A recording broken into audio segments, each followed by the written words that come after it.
Yo, what's up, everybody? This is me, Heel Carmichael, and this is a special edition of Embrace the Thirst. This is episode 95.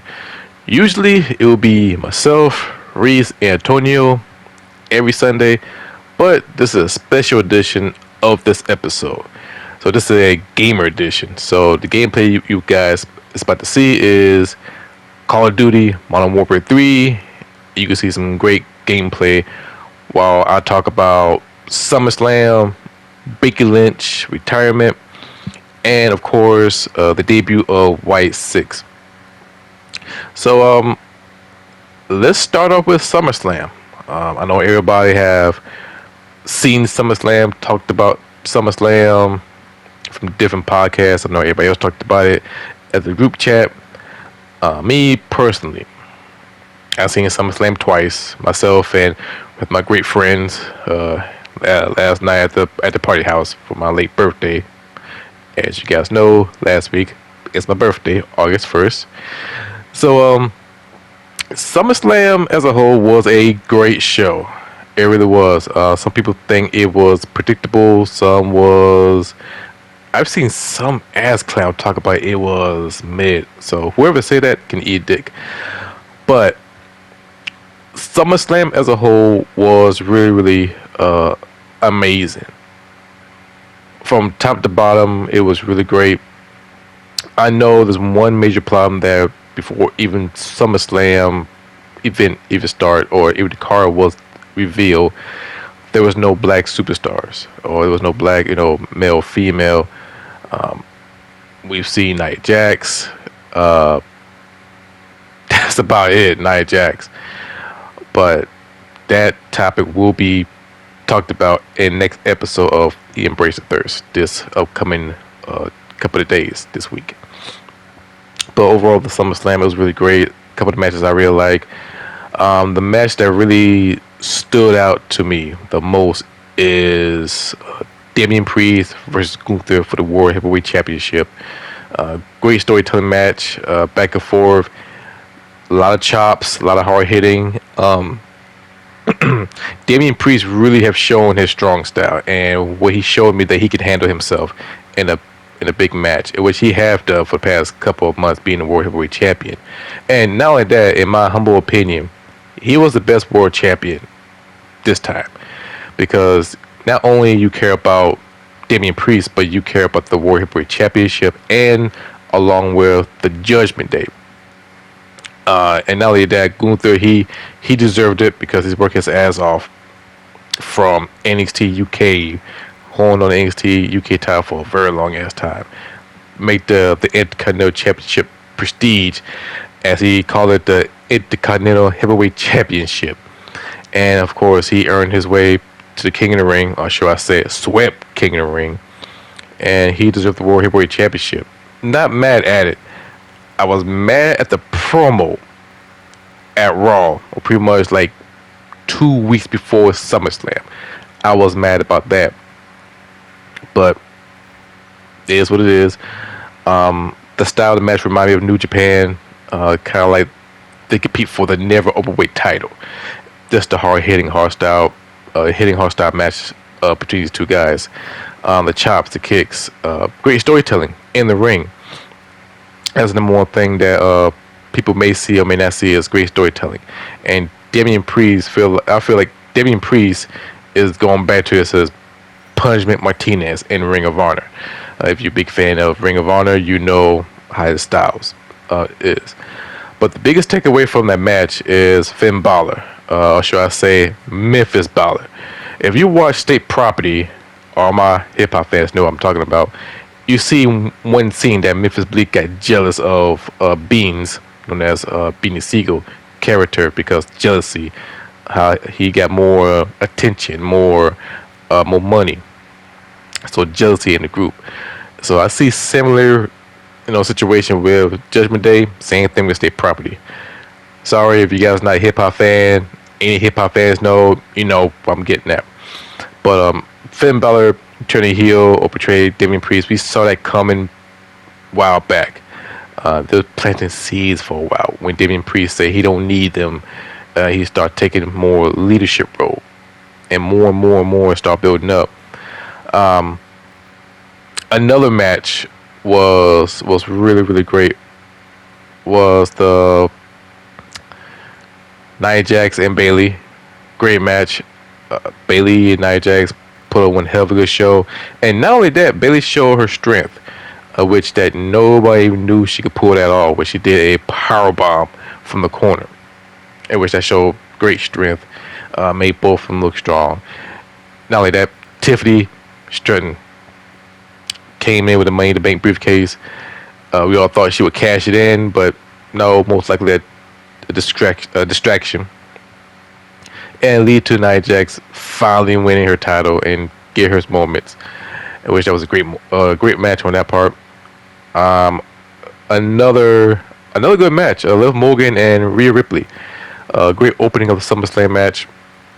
I thought Rhea Ripley walked away with the title, but Dominic Mysterio betrayed Rhea Ripley, give it the old backstab type of shit, and Pat McAfee and Michael Cole, I would give them all the credit for showing emotion to the story. And Pat McAfee, he's a fool for that.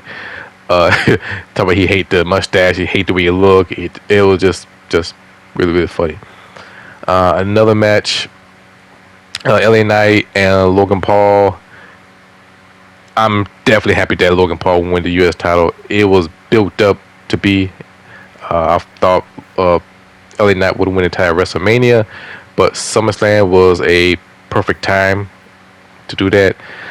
Logan Paul, since he lost his title, now there's a storyline on Instagram that he tried to sue LA Knight.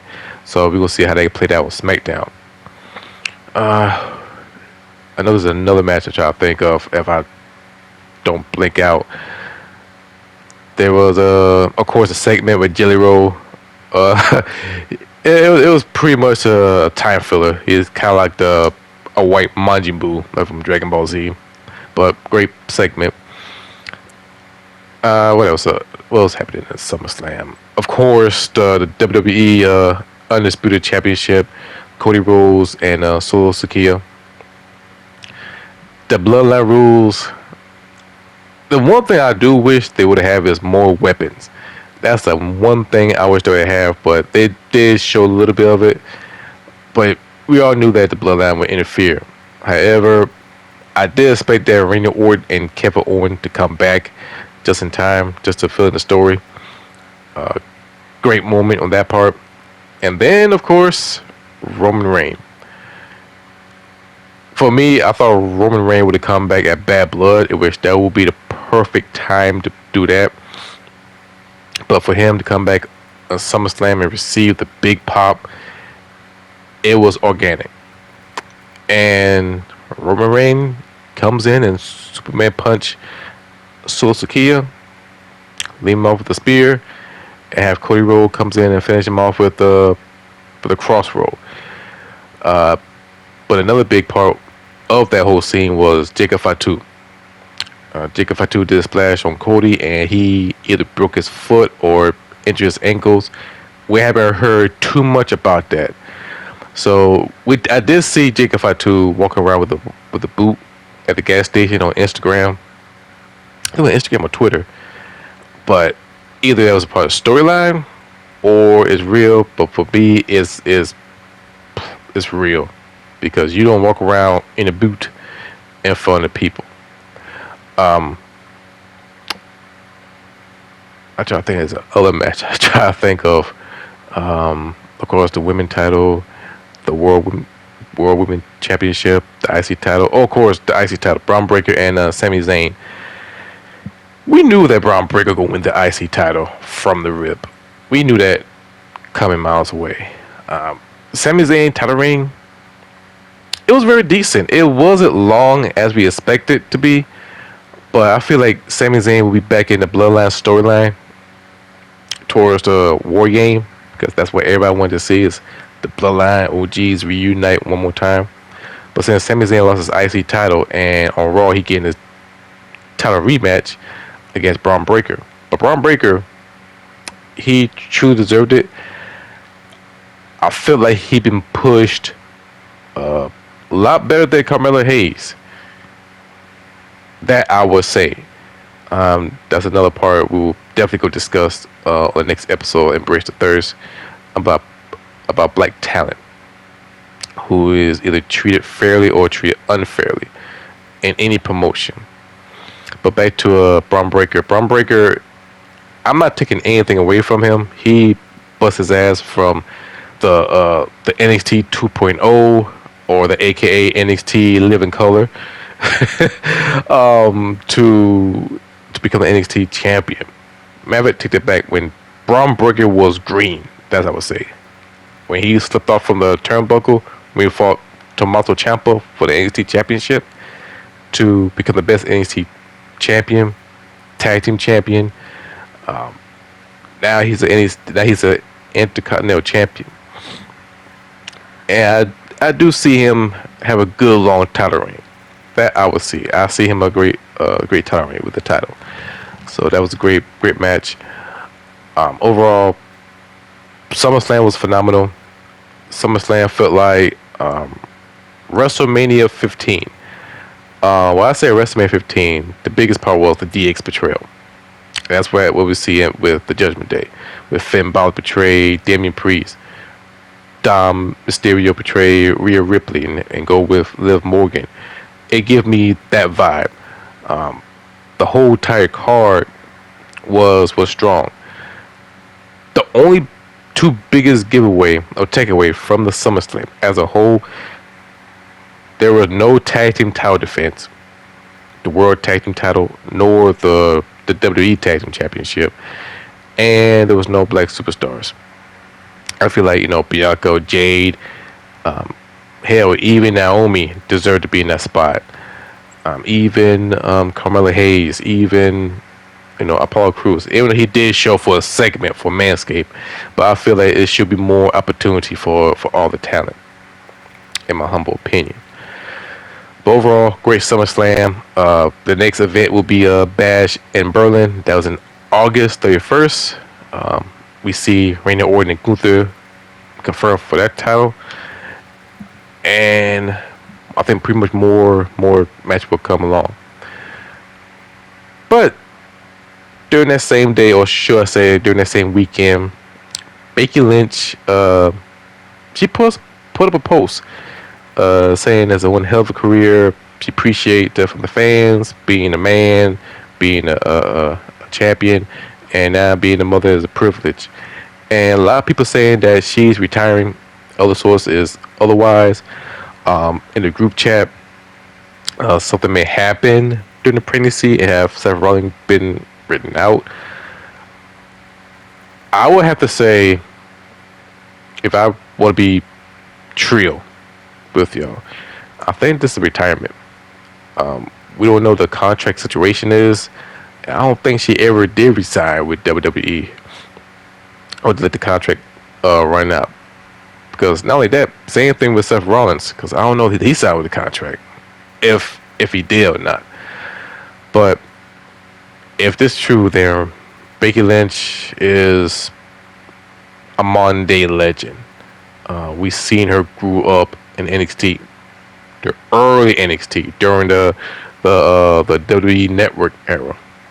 We see her grew up and see her career blossom from a steampunk Becky Lynch to the man to who she is today.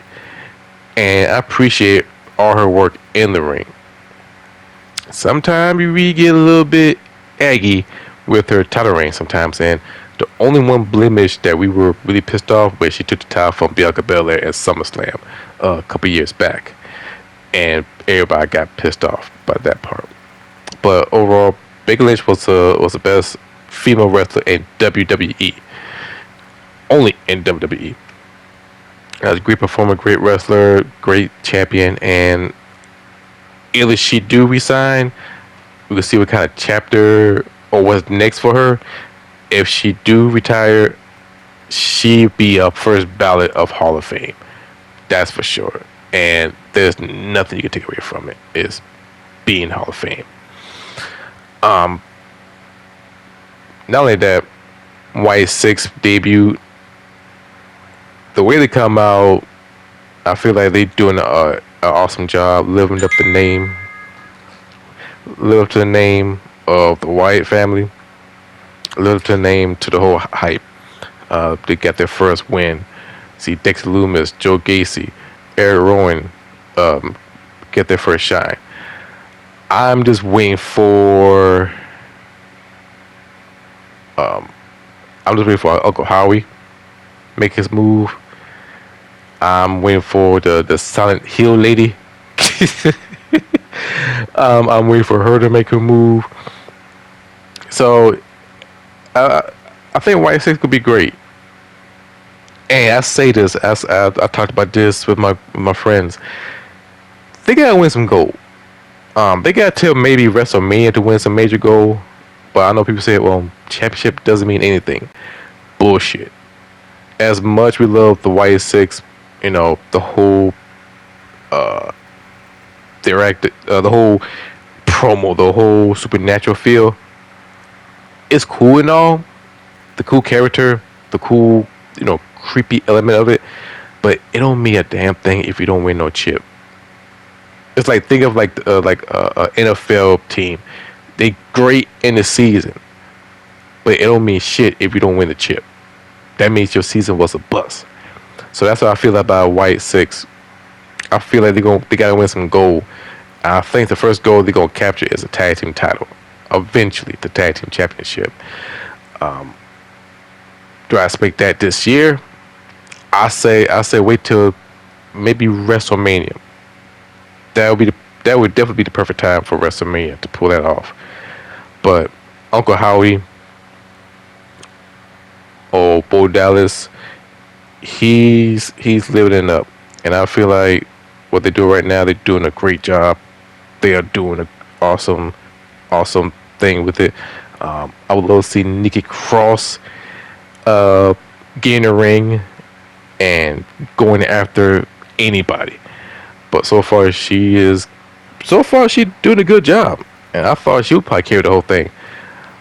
Dexter Loomis finally getting his shine, even though he already got his shine in NXT, but they never give him the shot. But for this one, they're finna give him the shot, give him a good look.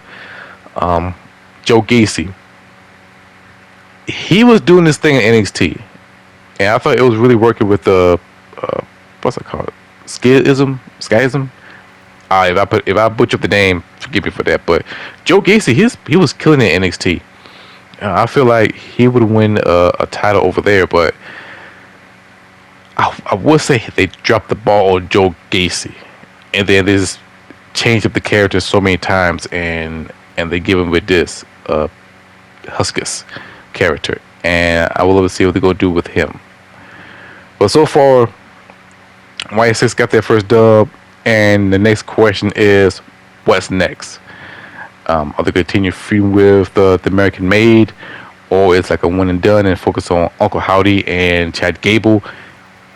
That's a question that is going to be answered down the road, and hopefully we'll see Uncle Howdy and Chad Gable face each other at Bash in Berlin, which that would make sense, and just keep this team going. But great debut for Y6. G1 Climax, I will talk about that in next episode, upcoming episode, Embrace Thirst. So far I've seen David Finlay, he's in the role. Hernandez, he's in the perfect role. Evil, he got a lead. And they do the thing over there. So G1 Climax is getting better and better. It's about to come down to a wire as well. But overall, the whole days of, or should I say, the whole weekend of wrestling was really awesome. I can't wait to see what's next for WWE. Can't wait to see what's next for New Japan, and definitely can't wait to see what's next for TNA. So there's a lot of things. Another news popped up during that time. My tag team, Lucha Brothers. There are reports that they are expecting to leave AEW and sign with WWE. I'm gonna give you guys a snippet, and then upcoming episode Embrace the Third. I'm gonna let Reese and Antonio speak their mind about this, but I know we want the wrestlers to be happy wherever they go, but for me, honestly, I am worried because yes, they're gonna kill it in NXT because you got Shawn Michaels. Main roster Triple H is a big question mark because Lucha Brothers killed it in AEW. They killed it in Triple A. Excuse me, Triple A. Ray Phoenix was the world champion. So I feel like WWE try to find their next Latino superstar, and this been going on after Eddie Guerrero passing, and they try to find a replacement for Rey Mysterio, and that's why I got the feeling they try to fill the shoes of Rey Mysterio. It's kind of like, how can I say this? It's kind of like the Michael Jordan syndrome. Like ever since Michael Jordan left, everybody's asking who's going to be the next Michael Jordan. Who's going to be the next Michael Jordan? It's like this question be popped up every single time when the NBA season starts. Every year, pretty much. The earlier days. This situation, I feel like they try to find the next Latino superstar. You got Damian Priest. You got Andrade. You got, of course, the remainder of the LWO. You got Escobar Santos. The Lucha Brothers, in my humble opinion, they're going to be watered down. You're not going to see the same Lucha Brothers from outside from WWE. You're not going to get that. You're not going to get that AAA or AEW. You're going to get the T-Move Lucha Brothers. And I feel they could be held back. And a lot of shit they couldn't do. Like the package power drop. They got to find a different move. They could be toned down. And not only that, they're going to have to be, unfortunately, entertained. They had to be a sports entertainer, not wrestling entertainment. That's the fucked up part. Pentagon, I know he could pull it off. We've seen it in Lucha Underground. He could pull it off. Ray Phoenix, he's not known for that. He's known for a great match, and the fans appreciate that. But you got WWE weeaboo hoes will say, well, they need to talk, and wrestling is not everything. That's the part that really kills me. For me, as a purist, I don't give a fuck about your promo. Yes, promo is part of it, but it's not the important part. For me, as a purist, what can you do in the ring? Can you make me feel happy? Can you make me talk about it? Can you make me remember that match without me looking up the fucking website or even the internet? That's the type of thing that matters to me. But when you're in WWE, they expect more. And pretty much they're going to change the names, which I don't know what kind of name they're going to go for. but what do I expect from Lucha Brothers in WWE? Straight up NXT. NXT could be their safe haven.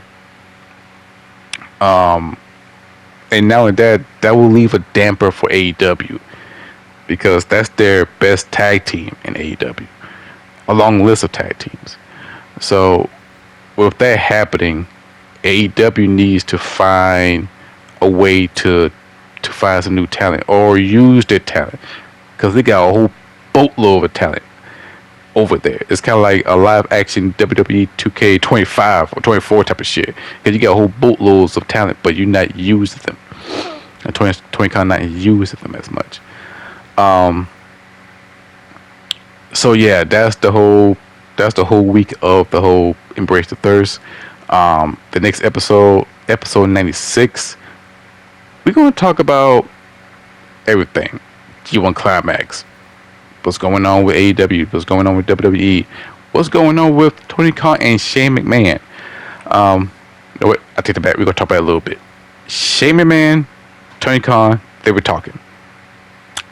Nothing business, just straight up talking, and just congratulate each other with the business. That's about it. So we got that out of the way. So that's the show. That's the episode of it. I hope you guys enjoy it. If you like this channel, Don't forget to hit the like button. Don't forget to share. Don't forget to subscribe.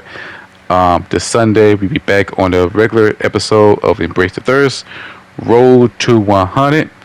So I'm your boy, Hill Carmichael. Shout out to my boys, Reese and Antonio. Until then, I'll see you guys next time. Peace. And always, embrace the thirst. Feel it. All of it. Deep in it. Alright, guys. Peace.